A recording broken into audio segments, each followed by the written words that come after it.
My name is Dan and I recently had a conversation with my wife of 11 years that unfortunately ended with her crying, which reminded me of a similar incident 3 years ago when I almost lost my job. Nevertheless, the last 12 years have been the happiest of my life. When I first met Kate, she was 24 years old and had just started her sales career. After discussing this with my partner, he helped me hold her attention long enough to set up a date with her. After our first meeting, she admitted that she knew we couldn't afford to pay for her services, but despite this, I fell deeply in love with her. 4 months later, we were married and became husband and wife, and every day I feel like the happiest man in the world because I managed to convince her to marry me. Our small team of only 4 designers has been a huge success, drastically reducing production times in all areas. I know you're there, please pick up the phone. I pleaded into the phone. Finally, I heard his voice on the other end of the line. Dan, I'm busy right now, you know, he answered me politely and decided to make a long story short. Have a nice trip, I said, and don't forget to knock before you enter. He laughed, you always make me laugh. I replied, I hear you, you know I hear that all the time, but not from people who really know you. I'm sorry but there's been a lot of tension in our house ever since they brought this guy to run Kite's department. Maybe a break at the hotel would help lighten the mood, it would never hurt, just remember me when you want to take a chance, do me a favor. I didn't hang up right away but asked Rosa, Craig's secretary, for a favor. She knew how to get there. I needed a plane ticket. After talking to her I got in the car and went home to pack my bags. While I was packing my suitcase the phone suddenly rang. You have 45 minutes to get to the airport and go through security. The ticket is waiting for you at the counter. It's in your name, Rosa told me. She had already helped me to book a return flight for Sunday at 1:30 p.m. Unfortunately, the hotel where Kate was staying didn't have a room available, so she booked one 2 blocks away. I rushed to the car, having discovered over the past 15 years a few efficient roads that get me to my destination faster, despite the high speeds. After settling into my seat, I plugged in my headphones and turned on my iPod. As a nervous passenger, listening to music helps me relax and prevents continuous excitement. Turns out I fell asleep, which isn't surprising since I haven't been getting enough sleep at night lately, which can be explained to some extent by the stress of my job. She was determined to prove this decision wrong and began to persist in proving her importance. For the first 2 weeks, she came home completely exhausted, obsessively discussing strategies for outmaneuvering Mr. Paul Reynolds. But Kate always managed to assuage my concerns. I pulled my bag out of my suitcase and thought about how I could quietly invite Kate to the restaurant without revealing my intentions. I was intrigued by the restaurant, as it was exactly what I had in mind. I decided to walk to my destination and headed in the direction indicated by the janitor. The walk was effortless, and I had not forgotten the cab driver's mention of the charming restaurant, which turned out to be just a few steps away from her hotel. I walked into the lobby of the hotel and lined up with one of the receptionists, and I exchanged smiles with a lady. For a moment, she gestured me forward. Hello, I said pleasantly, my name is Dan Cardiff, and I was wondering if my wife, Catherine Cardiff, was in her room right now, and if so, I'd like to have a chance to talk to her. Catherine Cardiff, do you mean to say that she's a guest here? She began to dial the number of her room, and after a moment she turned to me and said, with an apologetic tone, I am sorry, sir, I have not got an answer. Would you like to leave a message? Not now. I replied with a disappointed tone. I had wanted to surprise her. Tomorrow is our wedding anniversary. I replied saying good night and bidding her good night. I walked to the far end of the hall and saw a noisy hall filled with people engaged in various activities. Despite all my efforts, I could not find her. I sat down at the entrance to the corridor and again peered into the room. I repeated my route, turning my eyes to the walls and moving along the rows of tables one by one. I made my way to the 3rd table from the hallway I was in, and it was at this booth that I saw her, sitting there deep in conversation with a man. I was curious as to what was going on between them. This seemed much more intimate than dinner with a coworker, and my heart began to pound as he leaned closer to her, which caused me to instinctively grab the doorframe to support myself as she bent down and her lips kissed me intentionally. Time seemed to blur as I sat, not taking my eyes off the table, when suddenly I heard her laugh again, which caught my attention, and I turned my head to see that she was walking beside him, her hands clasped tightly in his. In that moment, my breath caught in my throat and I couldn't speak for a moment. I headed for the exit, my expression likely reflecting my displeasure, which was caused by a surge of determination. I didn't take my eyes off them as she clung to his arm and leaned into them intimately. I watched as they walked down the street, finally turning a corner and disappearing into a restaurant I had noticed earlier.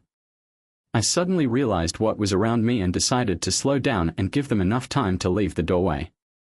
I stood patiently and waited until my eyes adjusted to the situation and my sight eventually fell on them. They were seated at end tables designed for 2 people. I gripped the wall with my hands and walked over to a small table. As soon as I sat down, the waitress immediately appeared behind me. She asked what I wanted. Honey, scotch on the rocks, a double portion, and I listened to her voice as she replied that tomorrow's meeting is only at 10. I heard him whisper to Kate, I'm glad you didn't let him maneuver you home. We won't miss our 2-month anniversary, she exclaimed. He added, if only you had taken me up on my offer at the end of the first week I worked there, he recalled. She laughed and added, considering I was supposedly married, I had to play innocent in front of you. Marge really told me you liked me. He said we should do something for her since she played such a big part in her and Kate's time together, Kate suggested, and she quickly walked away as the waitress came up with the drinks and they raised their glasses and toasted to 2 incredible months together and countless more to come.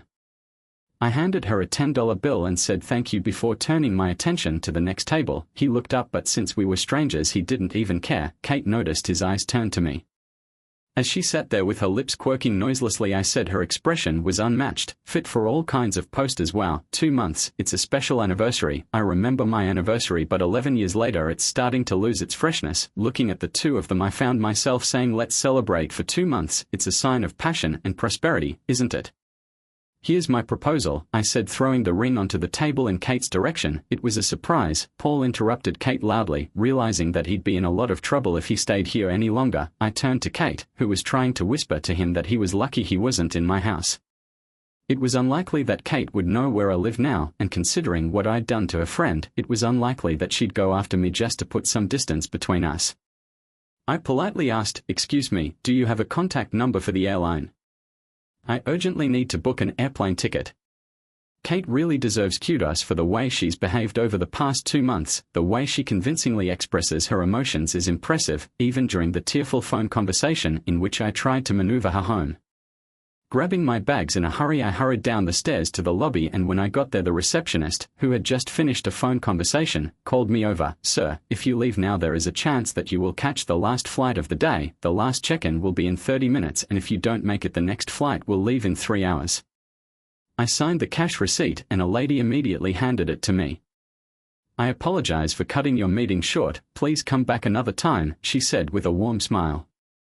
I sat down in my seat and asked, can you get me to the airport in 30 minutes? The cab driver replied, yes, boss.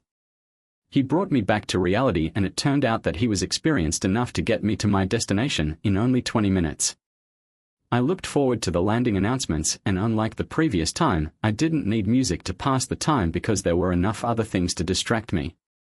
Suddenly, a humorous thought came into my mind and I had to stifle a laugh. One day she told Kate about it, claiming that I would eventually cheat. She said that throughout the flight, while we were together, she caught me looking at other women. Suddenly, I thought the one next to Kate in the photo was unfamiliar, and I craned my head to look around to make sure no one had noticed, then returned my gaze to the photo, which showed me standing next to Kate, but what caught my attention was the way she was looking into his eyes. Even though men aren't usually known for their strong memories, I consider myself an exception to the rule. At first I was like most women. Kate tried to test my memory by asking me if you remember this or that, but unfortunately for me, I did. I remembered every conversation we'd had, every plan we'd made, and all the secrets we'd whispered in the dark. What else did I miss?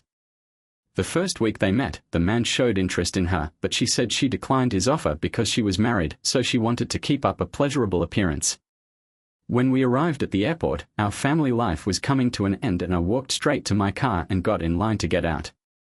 Nevertheless, I managed to reach my destination. The length of the journey remained a mystery to me, but frankly it didn't matter. Walking into the dimly lit house was unusual. Dan's pleading voice came on the other end of the line. Please don't do anything rash, I need to go home and talk, please wait for me to come back. I went out to the garage and found all the suitcases she had accumulated over the years, chose a suitable large black suitcase and a bag for her clothes, set them aside and then took the rest of the stuff from the bedroom to a closet. I carefully picked out a few things and quickly stuffed them into one of the large bags, repeating the process a few more times. I hadn't seen underwear in her drawers in a long time, which made me wonder about my flea market pension. I stepped back for a moment and looked at the tall pile, contemplating what to do next, and for a split second I thought about eating a hot dog. When I got home, I realized that the pile in the front room couldn't stay put any longer, so I loaded everything into my car and drove towards her mom's house. I carefully pulled up to their house and unloaded everything next to the garage because I didn't want to put an extra burden on Greg, especially since his wife and daughter weren't going to help him. After she asked me what it was and I explained that Kate might need clothes when she came over, and at first I was going to let her bring her own, but I couldn't hold it back any longer when the clothes were lying in the front room and she asked me in confusion, "What do you mean when Kate comes over?" I explained that I had noticed her face was pale and confused, to which she replied, "What are you implying? How can you blame my daughter for something like that?" They were happily celebrating their 2-month wedding anniversary in a bright nightclub near the hotel, you see, and when I insisted that she should come home to celebrate our wedding anniversary with me, and she regretted with tears that she could not make it, I resolved to board a plane at once to be with her. They happened to pass me in the hotel lobby and I wanted to calm down, but she looked at him and whispered softly in his ear, and I couldn't bear to disturb them at that moment. I just wanted some fresh air, so I got off the plane and stood on the curb, and to my surprise they got out of the car and headed towards the nearest nightclub, and I sat down next to them at a table. It dawned on me that if I wanted to fly out of there, I would have to interrupt their vacation. I tried not to draw attention to myself, but I knew I had to do something for them. I gave her my wedding ring, deciding it would be a prudent move to give each of them something of their own, but honestly, I liked his gift more than mine, and now I'm looking forward to her coming home and the inevitable drama that will ensue. I'm just saying this to scare her. You're lying. How can you say something like that to a wife you've had with you for 11 years? Considering the upbringing you've given her, it's amazing what she's become. She's looked me in the eye for 3 months and lied to me every day with no remorse. If you think I'm going to let her back in my house, you're dumber than she is. I've decided to accept my loss. It's obvious she has deep feelings for this man and is free to have her. She doesn't have to hide the relationship any longer. As long as she doesn't try to cheat on anyone else. I'm going to put the last box on the floor and noticed that it was time for me to go home. She hadn't specified when she would arrive, but I had changed the locks and it wasn't fair to make her wait outside. Right, I'll call her right away and tell her what you've done. I got into the car, feeling fidgety. I wandered aimlessly around the house for a couple of hours before I finally came to a small corner of the garage that I had turned into an improvised workspace. Kate walked into the room and I immediately realized I was in the garage. "You must be in the garage," she said, closing the door and walking in. "I tried knocking but you didn't hear me." She sighed and said, "Mom already called me. It looks like you've already decided what to do with me." Kate looked at me, sadness and disappointment mingled on her face. "It's a shame, because I was just thinking," I admit it. "Look, there's no one around to distract me. I'm missing someone to go out to dinner with, to go to a club, to enjoy the dark, to whisper, to kiss, but I'm left with a woman who can cheat on me without thinking, who can even look me right in the eye, and that's not a very pleasant picture, is it? Are you really ready to give up the 11 years that we've been together? Are you really ready to give up 11 years of our life together?" She asked me what it was. She asked. "You didn't even bother to ask me." "Dan, would it bother you if I had a real relationship with someone other than you and not just a casual game? Now you and that guy whose name I can't remember are free to live their lives without caring about me, without having to worry about choosing who to spend your anniversary with," I said, walking towards the chair. "I think I see your point, Kate. Do you really?" I asked her and she lowered her head and replied, "No, I don't blame you. It just happened. Let me tell you, honey, you did a great job in this role. I fell completely and unconditionally in love with you. I can't believe you two still find time to play games. I can't even imagine what it must have felt like to laugh and say that you cheated on me last night on the phone with tears in your eyes. That's a real performance. Your performance could easily top the first 3 Academy Award winners, and I'm telling you the truth. I'm telling you the truth. We never laughed at you when he tried to degrade you, and I don't know how to thank you for standing up for me, and I can't believe you didn't give in to the temptation of sleeping with him for an entire week, and I shouldn't even be reminded of that time 3 years ago, when I had an important thing going on, and you were so angry, and I almost lost my job. Rushed home to be with you. I saw you keep your eyes on him as you walked down the hall. Don't hide it, Kate. I saw the way you looked at him, and I must admit I haven't seen that look in a long time." She raised her eyes to mine and said eagerly, "But I don't love him. Do you remember how happy we were when we first started out together?" "This is going to be a whole new adventure for you," I said. "Maybe I should say it differently. What I really want to say is I love you. But it's obvious that you don't love me, and if that's how you treat the people you love, please don't make me experience your anger. How can you believe that I don't love you, after 11 years? A one-time event, not long-term. I thanked her for her honesty and admitted that I expected this reaction from you. I even imagined you throwing things at me, but who knows? In fact, I performed all the actions mechanically, while my heart belonged to another person. After I left you, I spent all day with my mistress. Can you really believe that I still love you after almost 13 years? She said, do you remember the last time we were intimate? Kate, when was the last time you kissed me of your own accord? When was the last time you really treated me like my wife?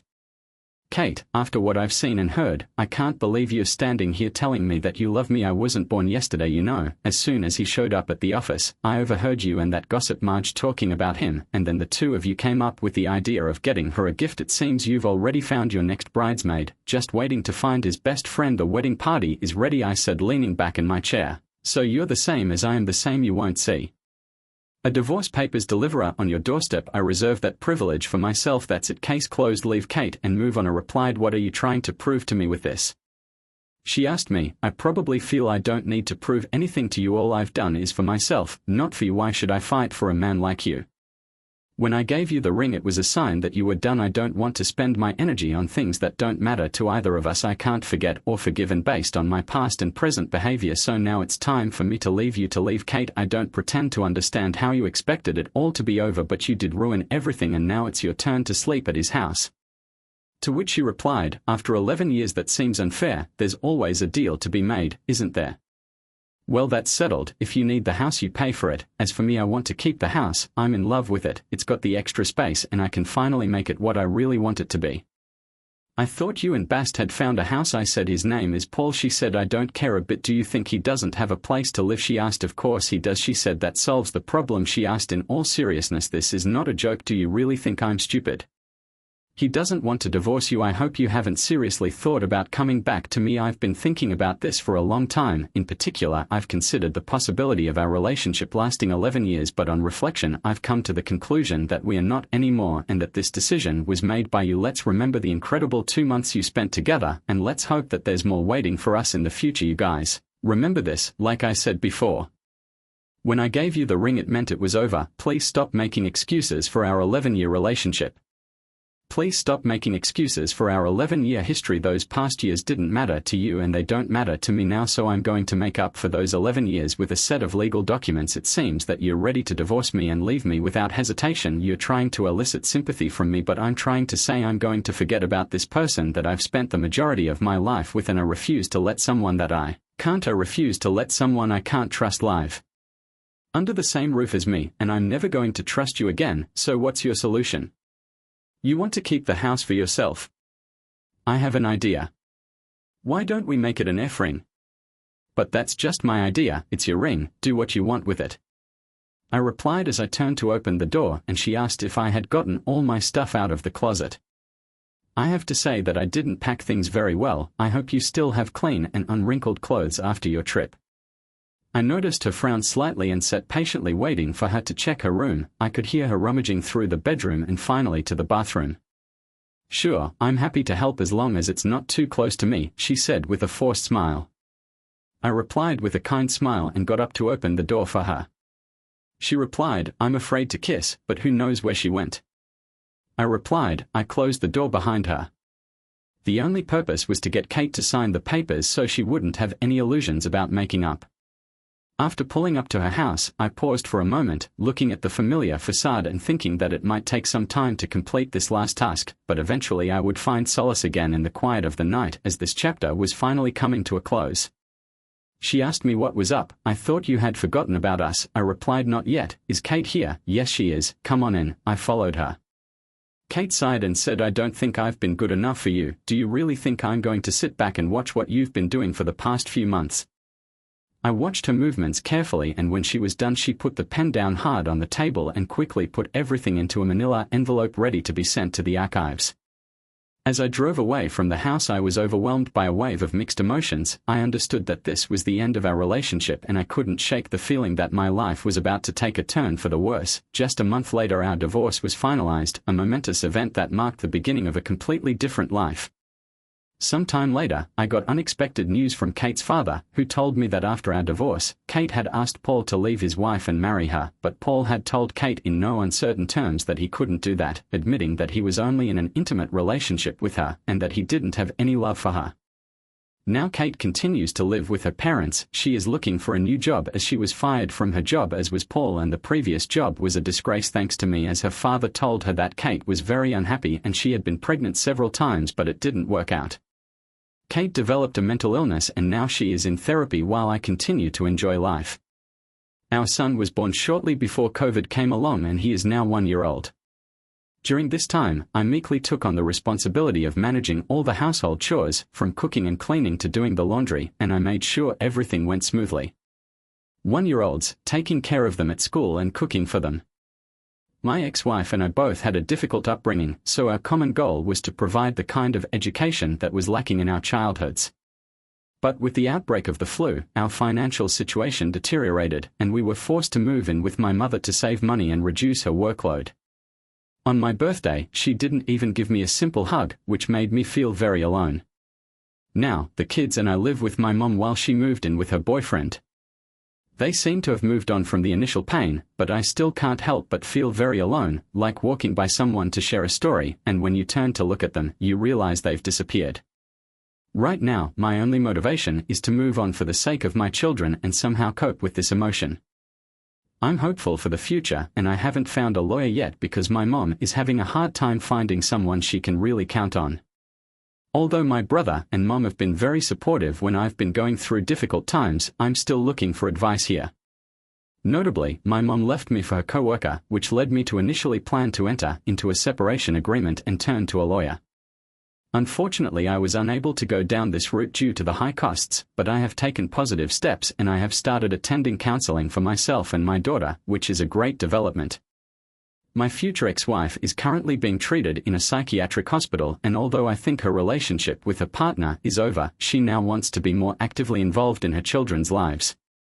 I doubt very much that she would do the same with a 10 and 2-year-old. Her recovery is very important to the children's well-being, but my involvement would be detrimental to my own progress. I sincerely want her to get better, but I don't want to be in this situation. Does that make me a bad person? I don't want to ask the reason for her hospitalization, but based on my past experience as a firefighter, I think it may be related to self-harm. My love for her won't change, nor will my concern for her, but I can't hide my anger at her for putting me in such a difficult situation. My children are unaware of the current situation and it worries me greatly. He suffers from separation anxiety, which intensifies every time his mom comes to visit him, and unfortunately, his mom doesn't seem to notice that these issues come out of nowhere after weeks of not being around, which is an unbearable situation. I know she's a little upset about the current situation, but I can't fully comprehend the level her emotions have reached in the last 2 months. I realized that I hadn't noticed the signs for a long time, and that our daughter had always seemed disinterested in me, barely noticing my presence and responding to me with only one word.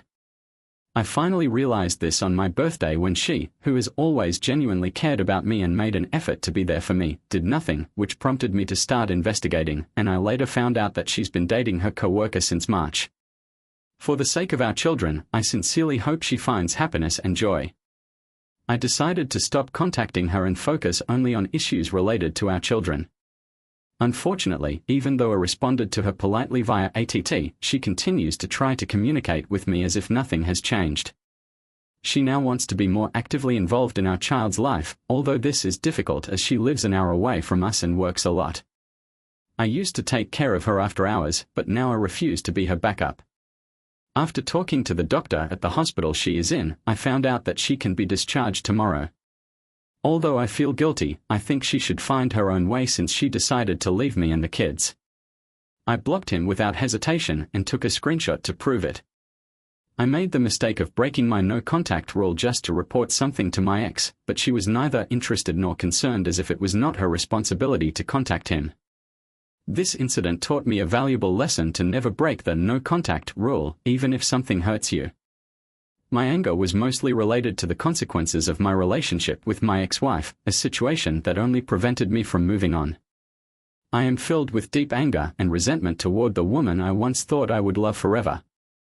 The hardest part is staying agreeable in front of my kids, even though I don't mention her. Sometimes my daughter remembers her name, and it takes every ounce of my being not to say anything bad about my ex-wife in these situations. I try to stay aloof. Although they are not good people, I want them to stay away from me and my children. On weekends, my daughter and I watch movies together. On Sundays, my son and I take our daily walks while his sister is at school. I think about my ex-wife all the time, and it keeps me from focusing on my responsibilities, especially raising her children. I am painfully aware of how used I was in the past.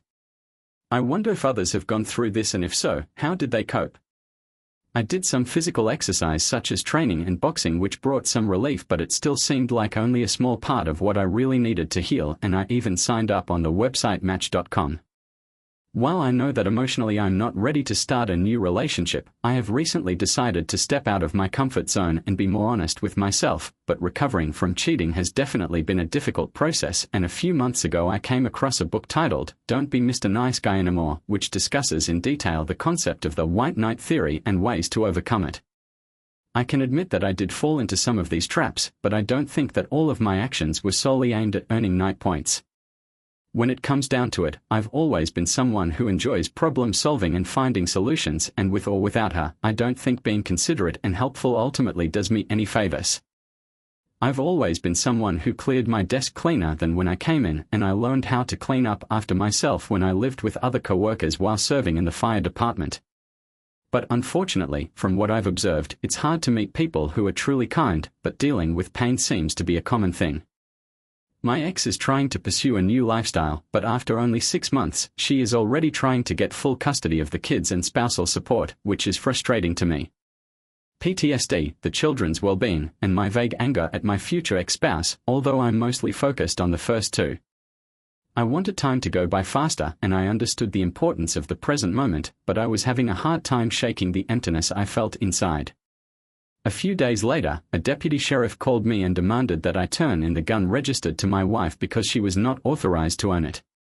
The situation made me wonder if I was acting in a conciliatory or naive manner, although after she told me she had thoughts of self-injury, I unblocked her, believing that the claim should be taken seriously.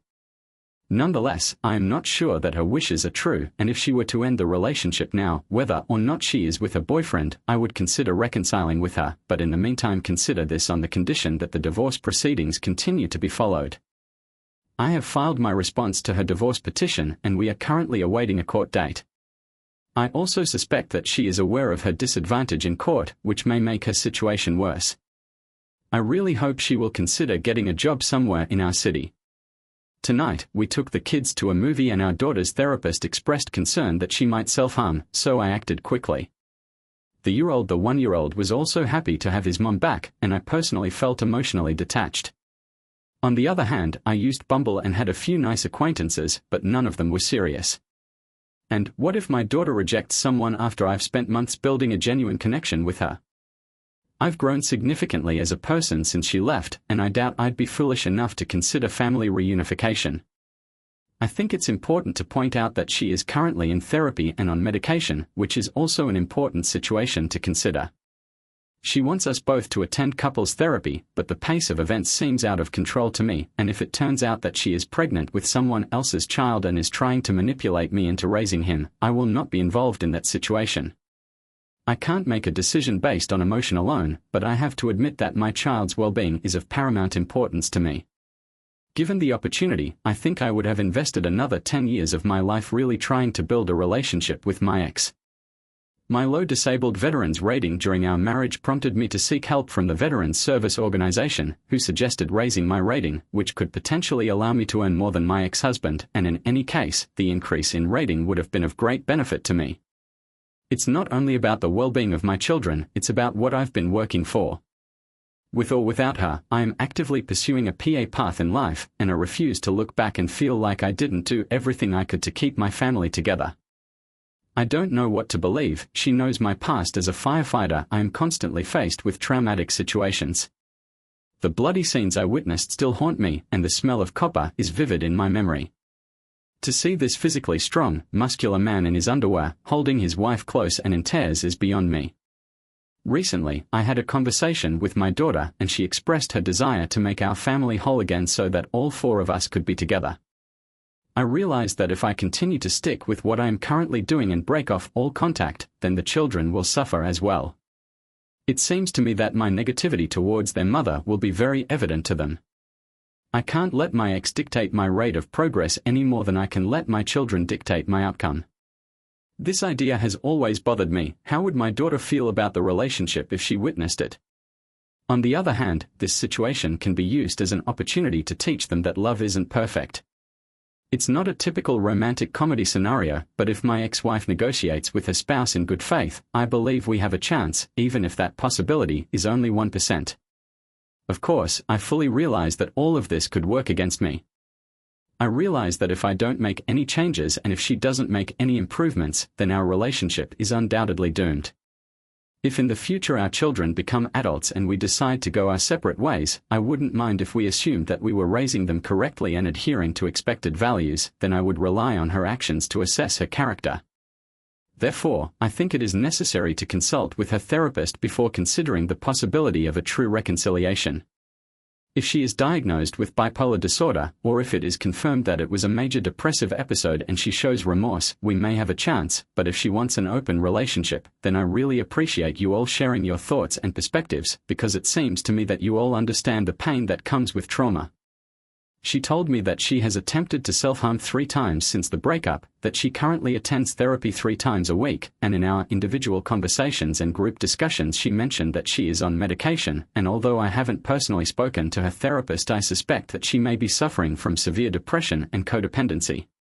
She talked about how she lacks a sense of family, and after our recent trip to the movies, she came to visit us several times, which brought great joy to our daughter.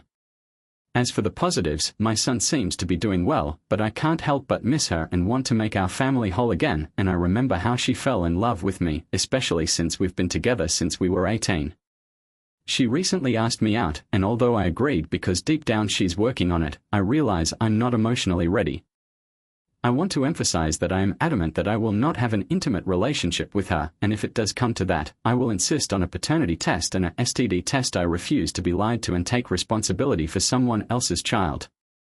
I made it clear to her that I would only consider reconciliation if we were divorced and I got full custody of the children.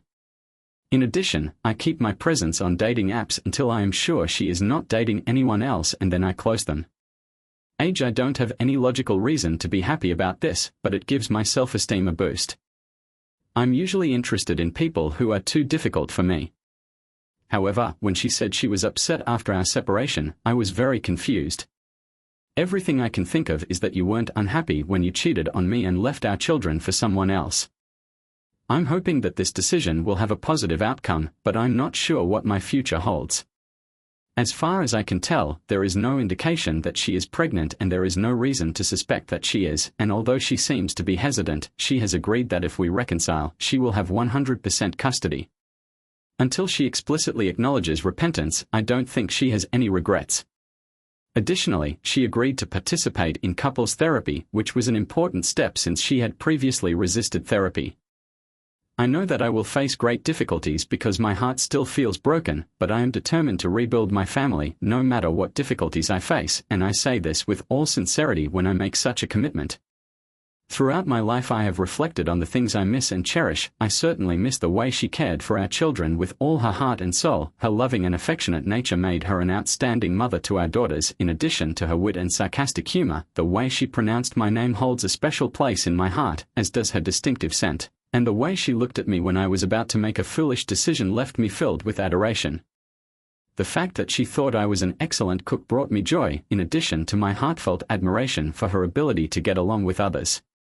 Finally, I was fascinated by her determination to embrace unfamiliar concepts, even if she didn't fully understand them.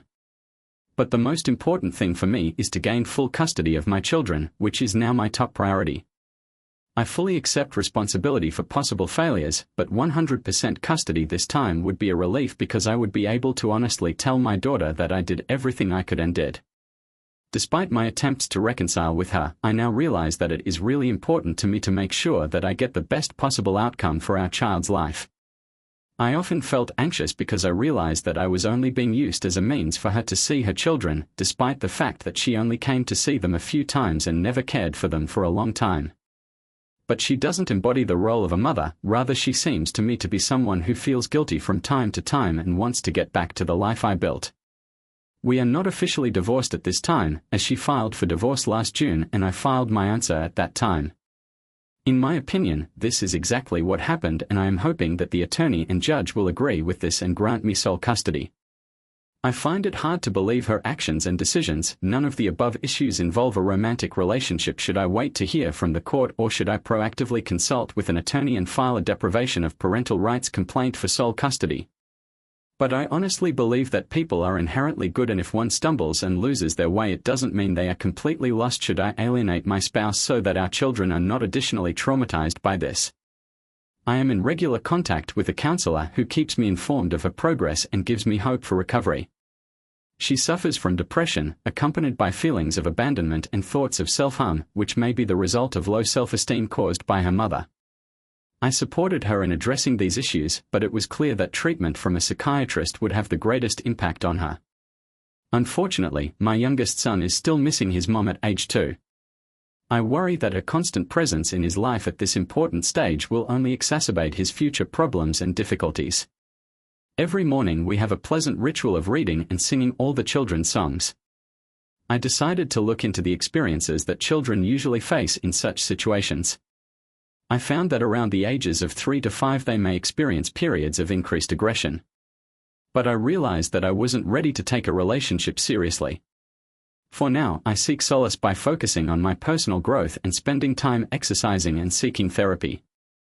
The other issue is that my son may hold a grudge against me for not letting his mother and not giving her the proper help, but I think it would be better for my child if this lying and mentally ill woman was out of our lives.